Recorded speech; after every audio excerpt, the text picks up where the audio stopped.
Cycle ஒண்ணு price இருக்கு. ஜெய் சர்மா கொண்டாங்க. ஜெய் சர்வாக ரூபாய் 2000. மாடு நின்று பாயும். மாட்டுல 3 சுத்து நிக்கணும். அடுத்து எம்ஜிஎம் மணிகண்டன் ஒரு சில்வர் காயின். ஆரோக்கியராஜ் வழங்கும் ரூபாய் 200. கொலைஞானத்தா சாந்தகுமார் வழங்கும் ரூபாய் 200.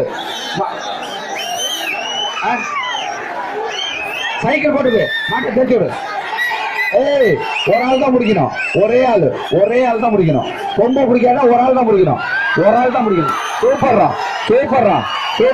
சூப்பரா பாயிண்ட் பாரு. அருமை, அட்டகாசம். ஆஹா, ஓஹோ, ஒரு ஆள் புடி. காலை பிடிக்காத. ஒரு ஆள் பிடிக்கணும். சூப்பரா போயிட்டு பாரு. அட்டகாசமா போயிட்டு பாரு. அருமையான மாடு. சூப்பர். அருமை. மாடு ஜெயிச்சிருச்சுப்பா. மாடு ஜெயிச்சிருச்சு.